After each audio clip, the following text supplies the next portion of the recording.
আসসালামু আলাইকুম।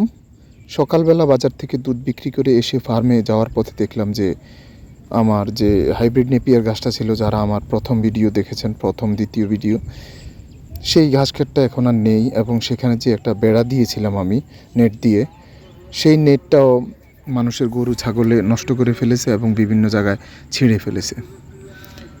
তো আজকে ভাবতেছি যে নেটটা ঠিক করে দিব। নেটটা ঠিক করতে আমার একটু সময় লাগবে। তো যাওয়ার সময় দেখলাম যে আমার এক বড় ভাই এরশাদ হোসেন, উনি কারেন্ট জাল উঠিয়ে ফেলতেছে, বলতেছে মাছ নেই। আমার ফার্মে যিনি চাকরি করেন, উনি দেখলাম ঘাস নিয়ে আসতেছেন। তো ভাবলাম আমি একটু গোবরটা ফেলে দেই, ওনার একটু হেল্প হবে। কারণ এই বর্ষায় ঘাস কাটা, ঘাস আনা, এটা খুবই কষ্টসাধ্য একটা কাজ।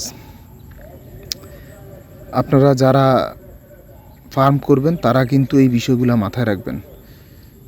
গোবর ফেলা এবং দুধ দোয়ানো, এইসব কাজগুলো আপনাদেরকে অবশ্যই জানা থাকতে হবে এবং করতে পারতে হবে।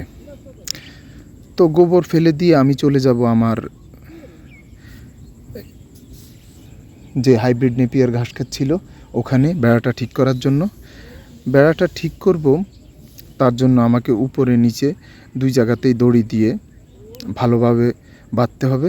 কারণ তা না হলে আবার মানুষের যে বাছুর, গরু, ছাগল এই রাস্তাতে যখন নিয়ে আসে, তখন গরু ছাগল ঘাস খেতে ঢুকতে গিয়ে বেড়া ছিঁড়ে ফেলে। বা অনেক দুষ্ট লোক আছে যারা নিজেরাও মানুষের ক্ষতি করতে চায়, তারা অনেক সময় এগুলা ছিঁড়ে ফেলে। তো আমি আমার যে পুষ্কুনিটা আছে, আপনারা দেখেছেন আমার ভিডিওতে, পুষ্কুনিতে মাছ ঢুকার জন্য একটা, আমাদের গ্রাম্য ভাষায় বলে হতুর, এটা বানিয়েছি। এটার এই দিক দিয়ে মাছ ঢুকবে, পুকুরের থেকে কোনো মাছ বের হতে পারবে না। তো এই কালো দড়িটা দিয়ে এটা বানাইছি। তো ভাবলাম এই দড়িটা অনেক শক্ত, যে এই দড়িটা দিয়ে আমি যদি আমার এই যে নেটের বানগুলা টাইট করে দেই, বাঁধগুলা, তাহলে আর গরু ছাগলে আর এটা নষ্ট করতে পারবে না। তো সেজন্য আমি উপরে নিচে দুই জায়গাতেই ভালোভাবে শক্ত করে গিট দিয়ে দিতেছিলাম, যাতে এটা আর খুব তাড়াতাড়ি নষ্ট না হয়। নষ্ট তো হবেই, তাড়াতাড়ি যাতে নষ্ট না হয়।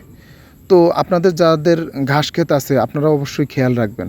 কারণ সমাজে অনেক দুষ্ট লোক আছে যারা এই গরু ছাগল দিয়ে এবং তারা নিজেরাও আপনাদের ঘাস ক্ষেতের এবং আপনাদের বিভিন্ন জানমালের নষ্ট করতে চাইবে।